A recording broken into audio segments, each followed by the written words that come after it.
सम्मानित नागरिकों नमस्कार, मैं प्रवीण मिश्रा आज आप पहुंचा हूं रोहिणी प्रशांत विहार में और यहां बातचीत चल रही है आदरणीय राजकुमार गोयल अंकल जी से। और अंकल जी को नमस्कार करते हैं। आज बातचीत चल रही है कि क्या फूलों को उसके बीज से किस तरह से तैयार करना है, और यदि आप भी फूलों के शौकीन हैं तो समय अब आ चला है। सर्दियों के समय में दिवाली के बाद आप इन बीजों को लगाएंगे तो आपके पौधे अच्छे चलने लगेंगे, और इसके साथ साथ जो वसंत का समय आएगा, वसंत ऋतु में आपकी बगिया बिल्कुल से निहाल हो जाएगी।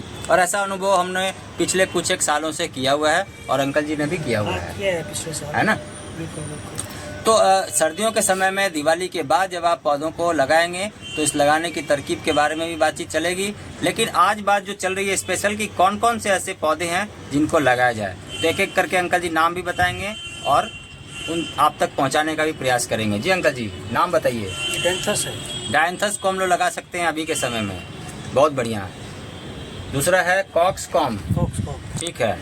तीसरा है केल, देख भी लीजिए, फोटो भी देख लीजिए, ठीक है ना। और भी जो दो फोटो थे वो भी देख लीजिए। एक तो ये कॉक्सकॉम है और ये डायंथस के भी हैं, ठीक है।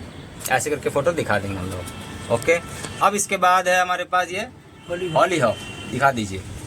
इसके बाद है ये स्वीट विलियम, ठीक है। और ये है कैनेंडुला। इन सभी को लगाने की जो तरकीब होती है उसके बारे में भी आज बातचीत चलेगी।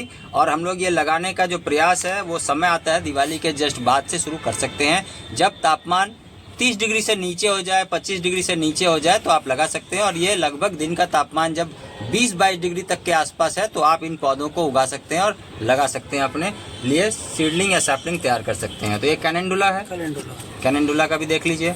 और ये है डेजी, है ना। कैसा लगता है आपको फूलों को लगाना? फूलों का तो बहुत अच्छा लगता है, फिर उससे ही तो हमारी बगिया सुंदर होती है। जी जी, तो सुंदर भी होती है और इससे पॉलिनेटर्स होते हैं। जी जी, इसलिए फूलों का तो लगाना बहुत ही अच्छा है। बहुत बढ़िया। फूलों का काफ़ी महत्व है, खास करके अर्बन बायोडाइवर्सिटी को मेंटेन करने के लिए।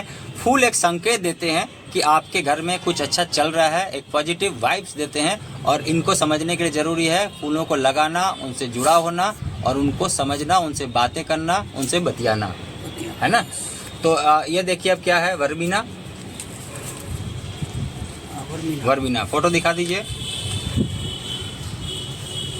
ये देखिए अब हेलिचेरियसम, ठीक है। और ये है एलिसम, ठीक है। और ये अंकल जी क्या है देखिए, कॉस्मोस। अब हम लोग बात करते हैं कार्नेशन पर, ठीक है। ये भी दिखा दीजिए फोटो। सर्दियों के समय में यदि आपके घर में पिटूनिया नहीं लगा है तो आपका बागवानी अधूरा है, ऐसा ही लोग बोलते हैं, है ना, ठीक है। एंथेरिनम, ये दिखा दीजिए। ये है सिनेनेरिया। ये सारे पौधे लगाने का जो समय आता है वो काफ़ी अच्छा होता है और इसमें ये सारा रिपीट हो रहा है, इसलिए आप तक ये सारी चीज़ें पहुंचा दी गई है। मैरीगोल्ड भी लगा सकते हैं, गेंदा का भी काफ़ी महत्व होता है। और इन बीजों को लगाने के लिए ज़रूरी है कि इनकी तरकीब को समझा जाए और इन पर बातचीत किया जाए। तो आइए चलते हैं, इनको लगाने की तरकीब पर बात करते हैं।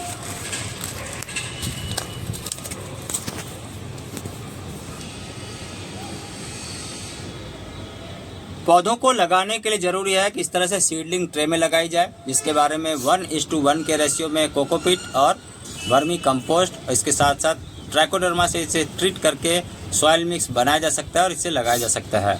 इसके अलावा भी यदि आपको और आसान तरकीब चाहिए तो इस तरह का एक सॉइल मिक्स मीडिया को आपको लगाना होता है। सॉइल मिक्स मीडिया जब आप भर देते हैं अपने गमलों में, इसके टॉप लेयर में एक लेयर कोकोपीट बिछा दीजिए, जो कि 1-1.5 इंच 2 इंच तक का आप कोकोपीट बिछा सकते हैं। कोकोपीट को बिछाने के बाद आपको तैयार करना है अपने पौधों के लिए सॉइल मिक्स, और इन सॉइल मिक्स को तैयार करने के बाद आप लगा सकते हैं।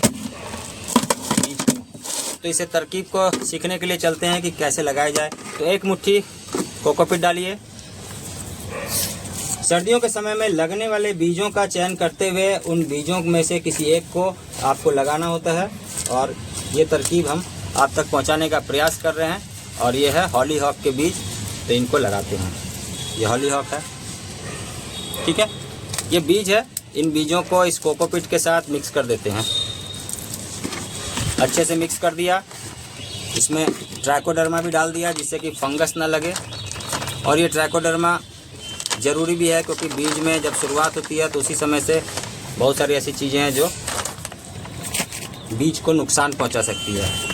पौधों को अच्छे चलने के लिए, अच्छे से जर्मिनेट करने के लिए, नाइट्रोजन फिक्स करने के लिए एजिटोबैक्टर भी डाला जा सकता है। और ये सॉइल मिक्स मीडिया का 1 से 2 ग्राम प्रति किलो सॉइल मिक्स मीडिया में भी डाल सकते हैं।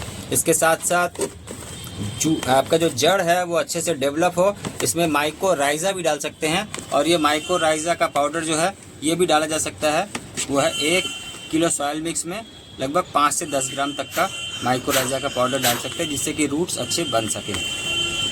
आने वाले समय में बहुत सारे ऐसे वीडियो हम लोग बनाने वाले हैं जिसमें ये बहुत सारी ऐसी जानकारी आपको मिलेगी। अब हमने यहाँ पर हॉलीएक के बीज को इस कोकोपीट में मिक्स कर दिया है और इसे अब अच्छे से स्प्रेड कर देंगे, एक जैसा इसे फैला देंगे जिससे कि बराबर अंतराल पर ये हॉलीएक के बीज इसमें लग जाएं और फिर ये चले। अब इस तरह से एक दबाव बनाना है। इस तरह से दबाव जब आप बना देंगे तो कहीं भी हवा के रहने का कोई गुंजाइश नहीं होगा और आपके पौधे भी अच्छे से जर्मिनेट हो जाएंगे। दवा बनाने के बाद अब हम लोग यहाँ पर डालते हैं पानी, और ये पानी काफ़ी ज़रूरी है और ऐसे पानी का छिड़काव बराबर अंतराल पर इसमें करते रहते हैं। फूलों का महत्व तो काफ़ी है और इसके साथ साथ यदि आपने कुछ ऐसे फूल उगा रखे हैं जिनको देखकर मन खुश होता है, साथ में अब शहरी जीवन में फूलों को लोग खाना पसंद भी कर रहे हैं। बहुत सारे ऐसे पकवान बनाते हैं जहाँ पर फूलों का काफ़ी महत्व है और उनको चाय के रूप में या उनको अलग अलग तरह से पेय पदार्थ बनाकर उनके फूलों का भी सेवन कर रहे हैं। तो आप भी इस तरह से कर सकते हैं, लेकिन सबसे पहले ज़रूरी है फूलों को उगाना, फूलों को चलाना और फूलों से बतियाना। तो आज की बातचीत हम लोग यहीं पर विराम देते हैं। जैसे आप फिर मिलेंगे नए वीडियो में, तब तक आप लोग भी बहुत ध्यान से रहिएगा। Thank you very much, take care और नमस्कार।